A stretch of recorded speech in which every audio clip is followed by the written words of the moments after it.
Hello dear students, good morning. तो हम लोग भाई हेडिंग लिखेंगे, लिखिएगा स्पेशल केस फॉर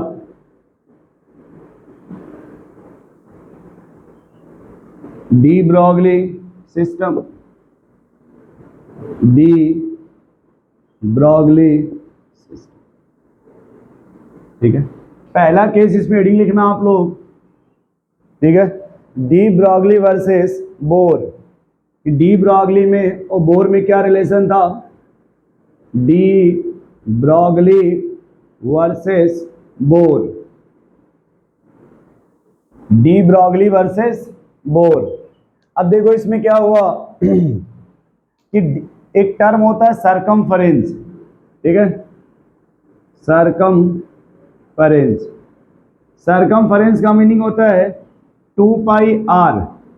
सरकमफरेंस का क्या मीनिंग होता है भाई? 2 पाई आर। जैसे देखो ये एक सर्कल है, इसका टोटल ये सरकमफरेंस होगा। ये पूरा जब पूछा जाएगा इस सर्कल का सरकमफरेंस बताओ, ये होता है 2 पाई आर। क्या होता है भाई? ये 2 पाई आर। अब इसमें ये कहा जाता है कि इसमें जो वेव होगा कुछ ऐसे मूव करता है, इस तरह से। तो यहां दो पॉइंट को मिला के बोलते हैं लैम्डा, फिर ये दो पॉइंट को मिला के बोला जाएगा लैम्डा, फिर ये दो क्रेस्ट को मिला के बोलेंगे लैम्डा। कहते हैं जो सरकमफरेंस होता है वो एन लैम्डा के बराबर होता है, यानी जो 2 पाई आर है वो एन लैम्डा के बराबर होता है। एन लैम्डा के बराबर होता है, एन लैम्डा के बराबर होगा। एन लैम्डा का मतलब हुआ कि de Broglie versus bore. Bohr ने कहा था कि इलेक्ट्रॉन सर्कुलर रिवॉल्व होता है, और डी ब्रॉगली ने कहा था कि वेव नेचर शो करेगा। तो वेव नेचर शो करेगा, तो वो देखो ये हो गया बोहर मॉडल, ये हो गया वेव नेचर। तो देखो ये लैम्डा है ना, ये क्या है भाई आपका? लैम्डा। अब देखो आपने पढ़ा होगा कि लैम्डा बराबर होता है h/mv according to de Broglie. Lambda बराबर h/mv।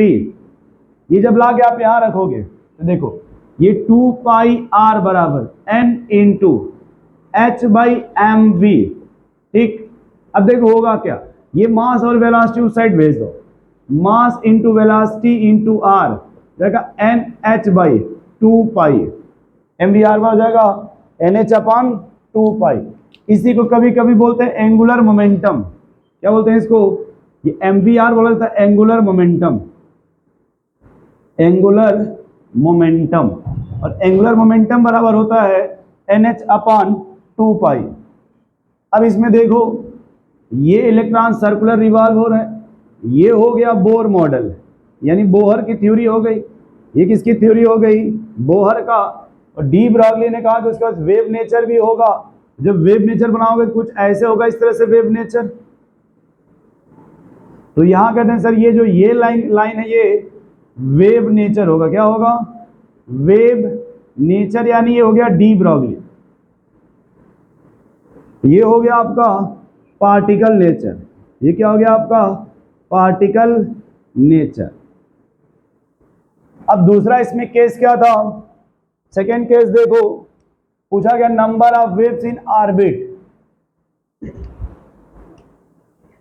सेकेंड इसमें केस था नंबर ऑफ वेव। पूछा जाता भाई number of waves in orbit. ये स्पेशल केस का सेकेंड पॉइंट है कि किसी भी ऑर्बिट में नंबर ऑफ वेव कैसे निकालते हैं। तो देखो नंबर ऑफ वेव निकालने का तरीका क्या होता है कि अगर हम टोटल देखेंगे, टोटल जो सर्कल होगा वो होता है 2 पाई आर, और उसमें हो गया लैम्डा, वेवलेंथ हो गया। तो लैम्डा से डिवाइड कर देंगे तो ये हमें पता चल जाएगा कितने नंबर ऑफ वेव होंगे। इसे पता हमें चल जाएगा नंबर ऑफ वेव। भाई जो टोटल सर्कल है उसका सरकमफरेंस होता है 2 पाई आर, और उसमें डिवाइड किससे कर दीजिए? लैम्डा से। तो ये हमें मिल जाएगा कि वो कितने उसमें वेव होंगे। और लैम्डा बराबर क्या होता है भाई? h/mv हो जाएगा 2 पाई आर अपॉन h/mv। ये ऊपर आएगा तो 2 pi r into mv by h। बोलो भाई। अब देखो ये एम वी आर है, ये आर एम वी, इसको क्या लिखोगे 2 pi into H by N H by 2 pi. देखो है ना ये यहाँ पे एम वी आर बराबर एन एच अपन 2 पाई, इसको मान लो ये 1 हो गया, या उसको पुट करोगे देखो 2 पाई से 2 पाई कट जाएगा, एच से एच कट जाएगा, यानी वो एन के बराबर होगा। यानी आपसे अगर पूछेगा number of wave, number of wave तो किसके बराबर होता है भाई, एन के। अगर फर्स्ट ऑर्बिट है तो 1 वेव होगा, सेकेंड ऑर्बिट होगा 2 वेव होगा, थर्ड ऑर्बिट है तो 3 वेव होगा। नोट कर लो, ये से नोट करो थोड़ा आप।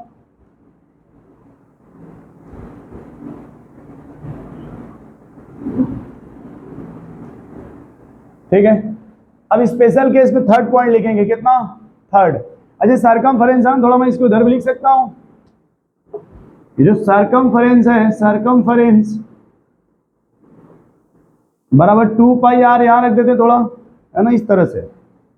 अब स्पेशल केस हम थर्ड देखेंगे, लिखिएगा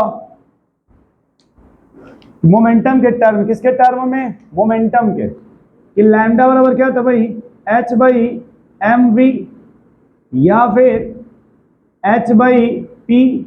अगर हमें रिलेशन पूछा जाए, क्या पूछा जाए भाई, रिलेशन आप निकालना हो तो देखो यहां पे क्या लिखोगे आप, अगर ये लैम्डा 1 बाई लैम्डा 2 है तो 1 अगर होगा तो ये P1 होगा, ये 2 होगा तो ये P2 हो जाएगा, या फिर यहां देखो ये M1 V1 हो जाएगा, ये हो जाएगा M1 V1 by M2 V2, एक ये भी रिलेशन हो जाएगा।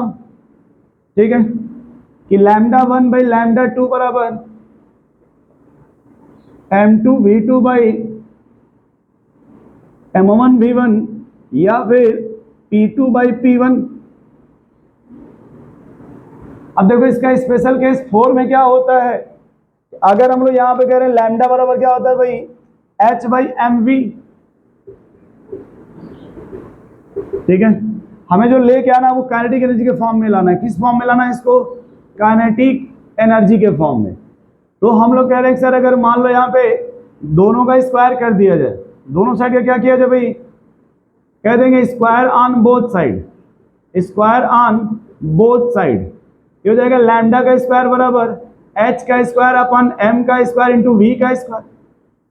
अब फिर यहां देखो, यहां पे हम कह रहे हैं यहाँ पे कि एम स्क्वायर इंटू वी का स्क्वायर, समझ पा रहे हो आप। ठीक, अब जब इसमें 2 से डिवाइड एंड 2 से मल्टीप्लाई, 2 से डिवाइड एंड 2 से मल्टीप्लाई, देखो यहां पर इसका लिखने का तरीका देखो क्या लिखेंगे यहाँ पे, लैम्डा स्क्वायर बराबर एच का square upon 2m into 1/2 mv square. मतलब हमने 2 से यहाँ डिवाइड किया, सॉरी 2 से मल्टीप्लाई किया और 2 से डिवाइड भी किया, और एक मास को अलग कर दिया और एक को अलग कर दिया। अब देखो ये जो हाफ एम वी स्क्वायर होता है, देखो यहाँ पे काइनेटिक एनर्जी बराबर होता है half M V square, half M V square. यहाँ लिखेंगे आप एच का square by 2m kinetic energy, उस लैम्डा के जो स्क्वायर में जब आप हटाओगे यहां से, ये देखो आप, ये जब लैम्डा इसको बनाओगे लैम्डा, ये जो भी पावर है वो हट जाएगा और ये हो जाएगा h by under root 2m kinetic energy. 2m क्या हो जाएगा भाई, काइनेटिक एनर्जी। ये इक्वेशन हमारा 4 डेराइव हो गया, रिलेशन हो गया लैम्डा और काइनेटिक एनर्जी में क्या रिलेशन होगा। कभी कभी ये भी होता है, इक्वेशन 5 मान लो पूछे तो लैम्डा में, जो लैम्डा है वो काइनेटिक एनर्जी में और टेम्परेचर में रिलेशन पता करना, कहेंगे काइनेटिक एनर्जी बराबर होता है भाई 3/2 RT। तो देखो जब यहां रखोगे आप लैम्डा बराबर h बाई 2m 3/2 RT, ये 2 से 2 कट जाएगा और लैम्डा बराबर आ जाएगा h बाई 3m RT। अगर हमको इसका रेशियो निकालना होगा, लैम्डा 1 बाई लैम्डा का 2 करेंगे तो m से m कट जाएगा, r से r कट जाएगा, यानी ये हो जाएगा m2t2 by m1t1, m2t2 by m1t1, क्योंकि r तो ये कांस्टेंट है ना ये, और ये 3 भी कांस्टेंट है, h भी कांस्टेंट है, ये आ जाएगा m2t2 बाई m1t1 या फिर under root t2 by t1।